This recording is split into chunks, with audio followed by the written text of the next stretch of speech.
Welcome to the Jockey Club, a podcast looking at the movie Let It Ride, one scene at a time. My name is Dan Delgado, and we're at historic Hialeah Park where one man is having the best day of his life. I'm having a good day. So come on in and hang out while we talk about this day and the greatest movie of all time, Let It Ride. Don't worry about that guy at the door.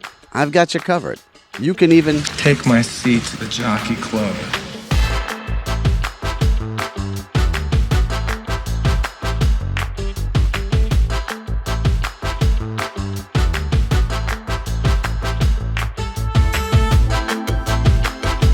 Welcome back to the Jockey Club. My name is Dan Delgado. We are up to episode 20, which means we are doing the 20th scene of Let It Ride. And really, it's the 20th scene according to me. This is the scene where Trotter finds Looney donating blood and tries to get him not to return to the track. And if you're playing along at home, this is from minute 50:10 to minute 51:28.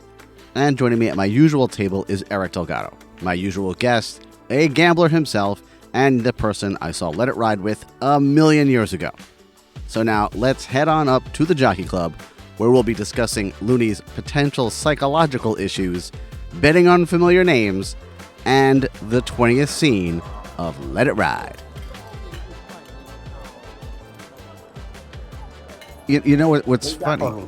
We really kind of talked about this scene a lot in the last episode anyway. So here we are again discussing Looney donating blood, your favorite scene of the movie, the Looney donating blood scene.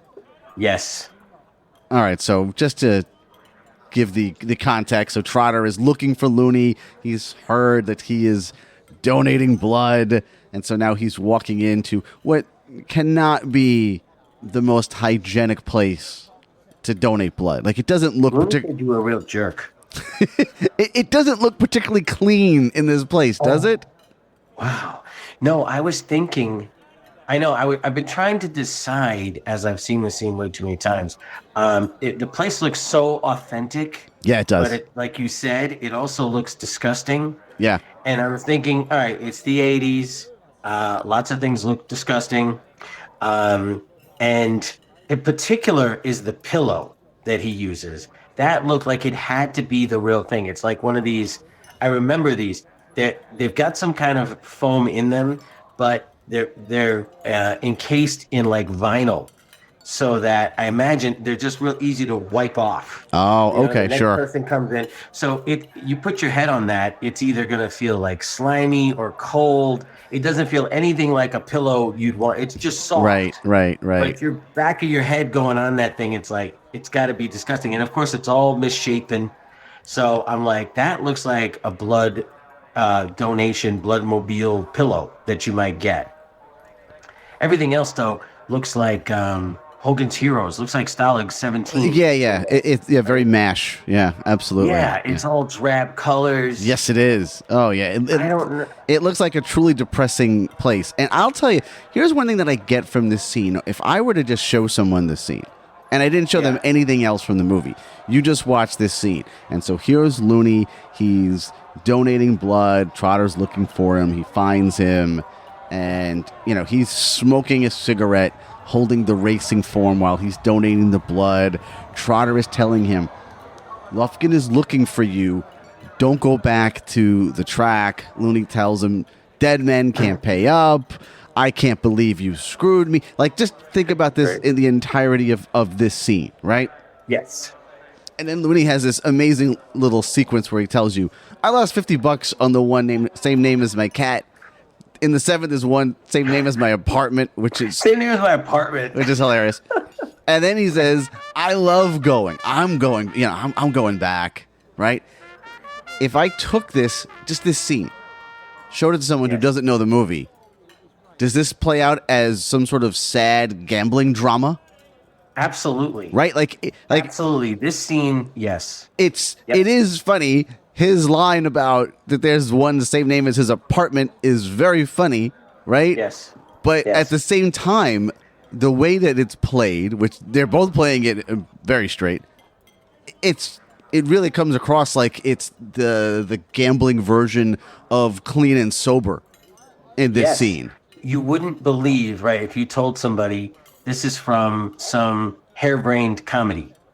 Yes. If you showed them this scene, you're right, because Dreyfus is giving it all he's got there. It is very dramatic, and Looney's character, right? It's an amusing line, but it's definitely the kind of thing you'd expect too in a drama from a guy in his situation, who's a pathetic individual at this point.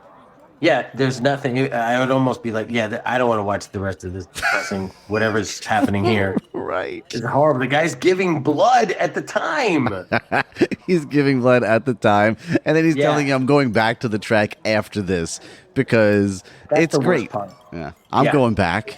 I love it there. Yeah, you're so right. Look, because there's many times I've seen it. That part that hits me pretty hard because that speaks to the authenticity of the kind of gambler that you see. That type. And so there's nothing funny going on right there. I'm saying I love it. What would you love? That's what Right. you might say. What's there to love in your situation? Yeah. It's been all horrible. Yes. So I spoke to a professional. Okay. And when you say a professional what? A professional therapist. Oh, all right. Yeah, So now, because I wanted to get some background on Looney's case, I presented the situation, which is he's the one that gets the intel first, about this oh wow, possible, you've done some homework here. Yeah, I've done some homework for you. All right, this is a shocking incident. All right, so what have you got? I'm excited about The this. horse has lost its rider. Rider. So I present a situation, which is that this is how it begins. They both have the same opportunity.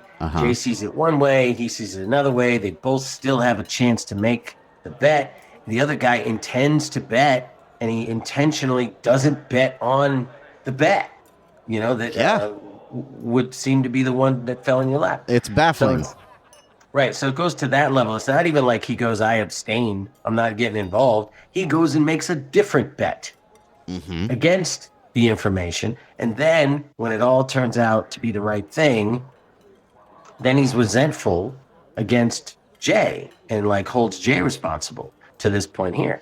And after I got all that done, right, I explained all that stuff. Right. The first thing that she said was borderline personality. And I said, what's okay, go on. It's like, yeah, it's borderline personality disorder. Of course. So that kind of person is going to, it was like, okay, when the explanation was over, I was like, okay, there's no way they meant all that, right? Because this person is like, if you know one, that obviously from what I heard, if you know a person with borderline personality disorder, you must never go near that person. That's there's not even any fun in hanging around them. But the main thing that I got out of it was all of the extremes that are involved. That they live their entire life in extremes. And one of the things she said that was really interesting was that there's always pain, and it's either that I'm in a lot of pain, or I'm going to give you pain. Oh wow! It's going to come from me, right? So either way, in the relationship, there's pain. So that's what's happening there in that scene, right? Absolutely, yeah.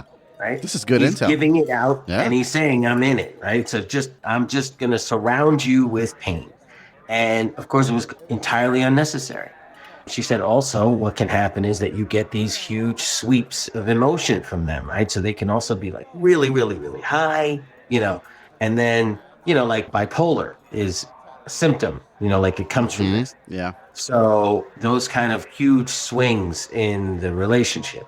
And they'll also present to you as being the most loyal person ever. I'm going to go through thick and thin with you, no matter what. It's you and me, right? And then at the drop of a hat, boom, I'm turning on you. So, you're the reason for all of the negative that's occurred. Wow. All of my perceived negative. Right. So that's the stuff that I compared really favorably to this situation, right? It was all that stuff is there. All that stuff is there. All of it, yeah. Yeah. And of course, there's some self-loathing involved because at your, when you're the most honest with yourself, that's what you realize. And so that seems to me like the very beginning is that he refuses to take what's been gifted. I'm not going to take it. Not only am I not going to take it, I'm going to bet against it. Yeah. Right? Here's the freebie, and he's going to go, nah, let's take a chance on something that's more likely to hurt me. Right. It's exactly what he does. It is what he does. Absolutely, it's what he does. I start thinking about when he said, and it's such a great line, I'm going to bet the Packers maybe they don't lose too bad. Yes. Right? So that's another, like, those all add up, right? That's the same thing. He'd prefer to, I know this is a loser. I'm still going to go with it. That's like the same thing where he's got that'd be like, Dallas is playing and they're up, they're favored by 2 touchdowns. I'm going to bet the Packers instead. Maybe they don't lose too bad, right? Yes. Why would I go with the logical way to go? Yeah, so obviously, I would think, while it's all comedic, I think that's what we're dealing with here. Wow, way to bring all the fun out of the... way to bring the podcast down. Jeez. Right? Good Lord. I know. I was like, look, I'm not going to go any further than that, but I think in that scene, and of course that's Jay's frustration, is that he must obviously see that, and, he tries to... How many times has he made this argument, you wonder? Where he's like, what are you talking about? We're gonna... What? Yeah, that's it. That is the argument. Yes. Yeah. I didn't screw you. Yeah, that's yes. it. That's right. the And argument. it almost sounds like, you have to think this has gone on a lot in their relationship, because it almost sounds like a husband and wife sort of Oh, thing. yeah, it kind of does. Yeah, it kind of does. I'm tired of telling you this. Here you go again. Okay, Yeah. So I want to ask you about one other thing going on in this scene. And then, Yeah. and I already mentioned it, actually. So Looney says, I lost $50 in the one same name as my cat. In the 7th, there's one with the same name as my apartment, which, first of all, that's really funny. Like, the randomness of that it's the apartment name is hilarious. Right. But, now, in your expertise here as a gambling type, when you see something like that, when you see the same name as your apartment, right? Yeah. I used to live in a place called the Alexander Hamilton. And if I went to the track and I saw there was a horse running named Alexander Hamilton, I would say, oh my God, that's kismet right there. It's meant to be. It's meant to be. What is that? How often have you experienced this in your lifetime? And these are just coincidences that are meaningless, right? Yes. You're 100% right. Look, somewhere in there, you're almost, I feel like I'm looking for a connection. If there's one to be made, I'm looking for one. Now, you're more likely to get that with horses because the names are going to be so oddball. Other things, if you're betting roulette or something, obviously it's black or red. So we're not getting that. But yes, I would say it's a legit phenomenon. I did it. And I will also say that when I found a connection, the odds were no greater in any direction. It wasn't like, every time I saw something that seemed to relate to me. Here's what I want to know. So what's the name of the apartment? Is it like Roxy Roker's Revenge that he lives at? What? Why is that the name? Roxy Roker's Revenge?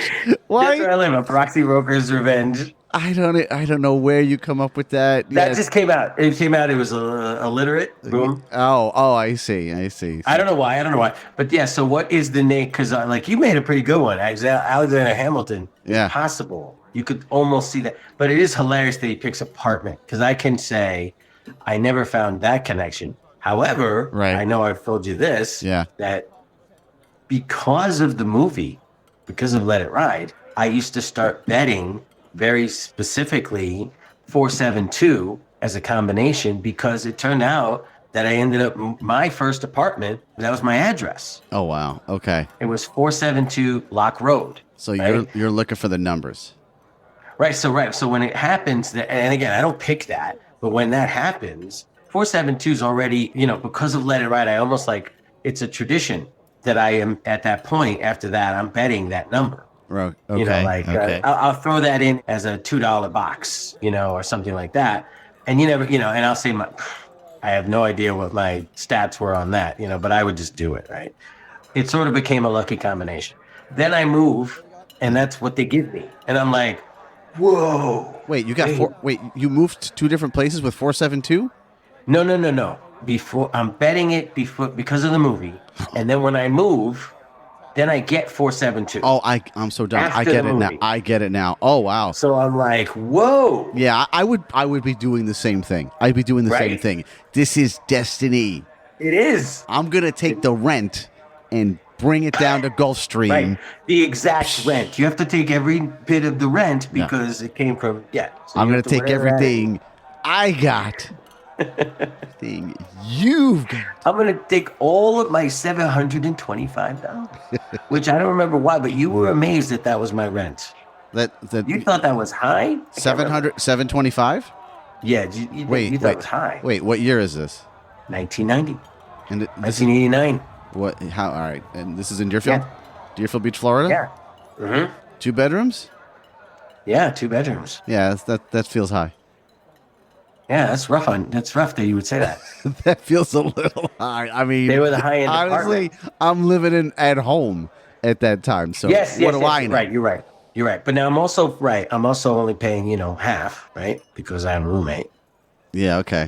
So, it's coming out to whatever that is, 367 or whatever. And then when it goes bad, I go and move into my own place in the same complex. It's only 600.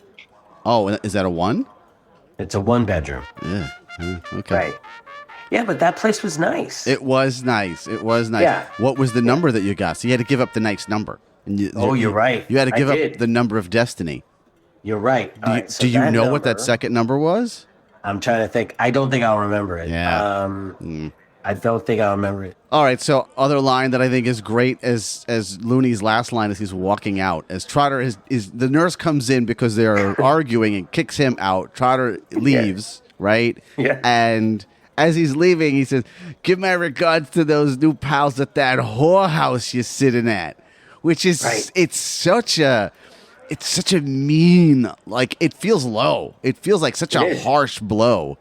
This is the personality disorder thing, right? Yeah, This it's is it. brutal. It's a brutal swing. All right. 2 things, right, is what you pointed out.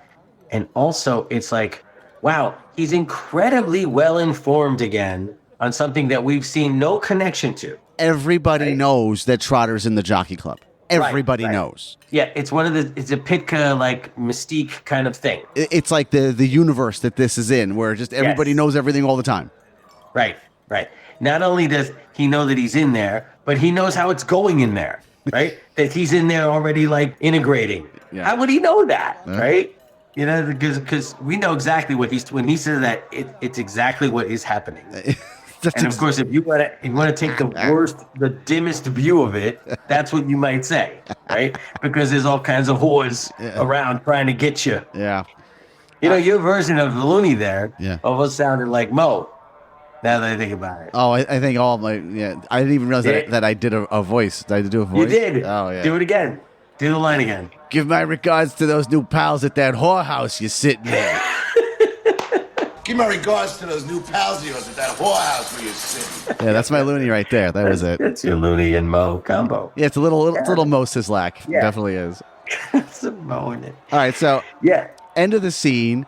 Trotter gives the nurse the $20. Hey, instead of 10, tell him his blood's rare. She tells him it's actually worth 75. He grabs the 20 back, which is funny because he knows that Looney owes over $800, right? Right. He's over the limit. So the $20 isn't going to help him. Trotter has not yet made his next bet. Right. So he could actually pay the whole thing off at this point if he wanted to. But instead he was going to give $20, and then when he finds out about the 75, he takes it back. Dude, it's almost like, look, it's all done for the fun to me. Because of course it is. Of course it is. Yeah, if you're really getting into the type of friendship that they seem like they should have, that's a bunch of bullshit right there. Yes, him in particular, taking it back. All right, you can criticize everything, but really the best thing is the snatching it back. Yeah, I mean, that is definitely just done for the joke, which it is funny. Right. I mean, it is. Because it is. Right. It's almost shticky how he does it. Shoop. It is. Right. And the nurse, too. The nurse is in on it to begin with, where she's taking it and she's snapping it in front of him, it's worth $20. Yes. Right? Or 75, right? So she's like almost like in his face about it. Presenting it. Here it is. Take it back. And here it is. Yeah. Right. Yeah.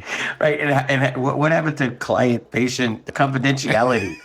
What the crap is going on here? Yeah, Who are you, strange man? Yeah, I'm telling you all our information. At the blood bank across from the track, there, I don't think that exists. All right, so as Trotter leaves, now we don't hear this inside his head. He seems to be actually speaking this to himself. Yes, he does. You're right. Right? He says it. That's the difference. He's been doing all his magic mathematical calculations in his head. Here he says it out loud. $75 twice a week is $150. That's a lot of money. So, yes. All right, last thing for you, Eric.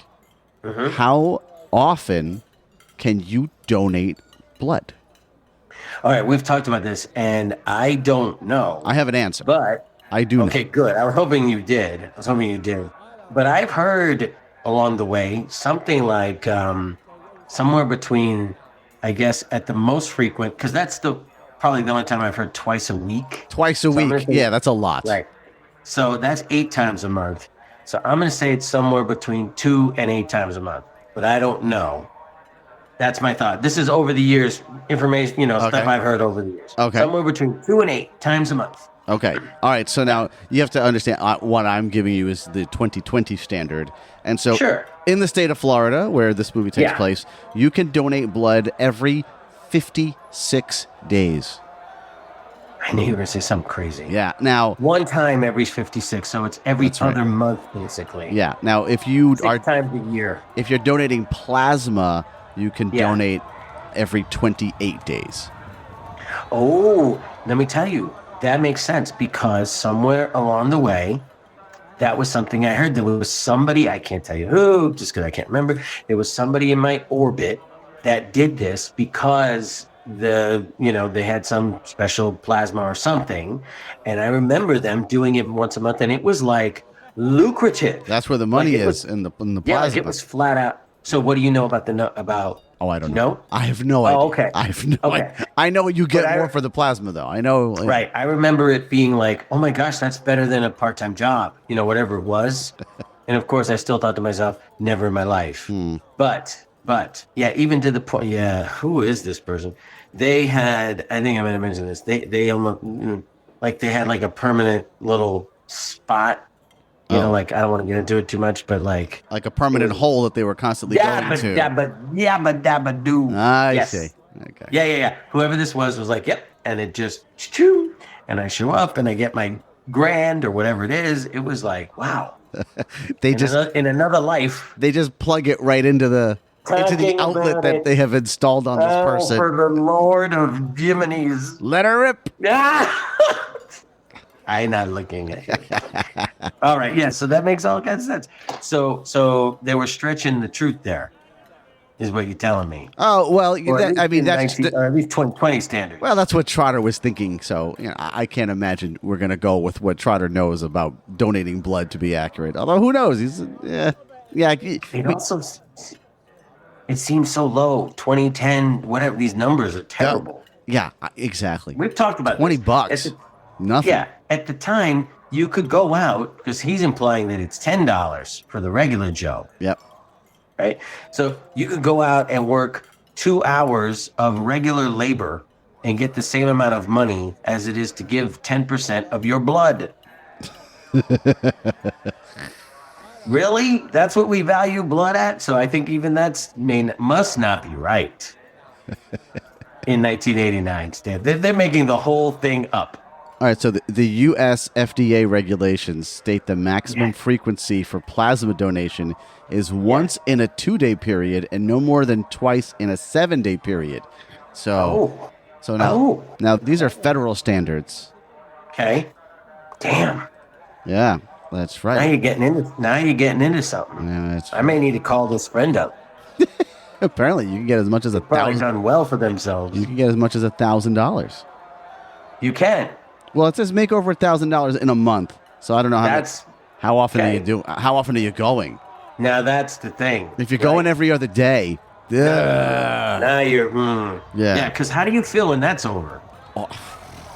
Not good. Yeah, you're just going to lie on your couch, think about how great you're doing because you don't have a regular job, but then you can't move. You're incapacitated. You're just sitting there drinking orange juice. Yeah, no, that's You're not going. You're not going to the track for what's running in the 7th. No, you're not. Not very often. Looney, and then Looney wasn't exactly like looked like a picture of health. Oh no, he looks like he's like he says, "I'm being embalmed." That's how he looks. I love that line. I have to say, I made another connect. All right, so something else earlier when I was thinking about this, the self-loathing and whatnot. Don't worry, it's not depressing. But All right. another thing that we love that he does when they win the first race, I should say when the first race has run and it's a photo, right?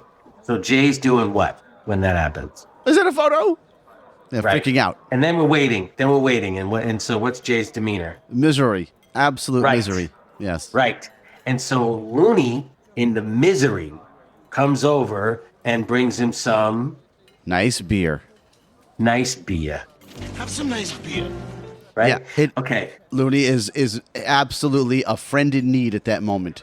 Exactly. He's Yes. so gracious. He's a sweetheart. And now I start thinking about what I heard today, and I was like, yeah, he's a sweetheart when he thinks he's a loser. Yes.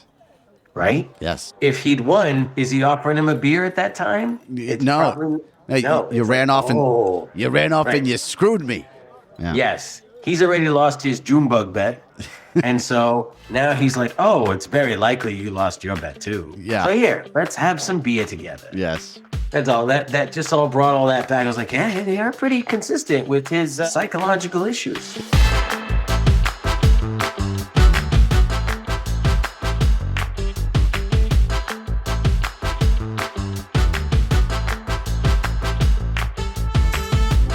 Thank you for listening to this episode of the Jockey Club. This episode was hosted and produced by me, Dan Delgado. Thank you to my guest, Eric Delgado. Our theme music is from Epidemic Sound. Our cover art is by Sean Labrie. If you enjoyed this episode, and indeed, I hope that you did, you can help the show out by buying me a coffee. This is a real thing. There will be a link on how to do it in the show notes, in the show description, right there on your phone. You can just slide, and then there's all the show notes with the description. There's going to be links in there. One of them will be how to buy me a coffee. There will also be another link if you want to get some show merch. That's a possibility. Now, if you say, Dan, look, I'm saving up all of my pennies to have a big, great day myself at the track, well, this is something that I certainly understand. So instead, you can go ahead and leave me a free 5-star review on Apple Podcasts or Spotify or wherever you may be listening to this. If you want to contact me, you can. Send me an email, gosh darn it. It's dan@moviemaker.com. I am constantly on Twitter at _Dan_Delgado, or even better, I'm on the Repod app, which is a great way to not only to just listen to podcasts, but to interact with podcast hosts like myself. You can find it in your app store. Come on by and say hello. This has been Dan Delgado for the Jockey Club. And remember, sometimes you could be walking around lucky and not even know it.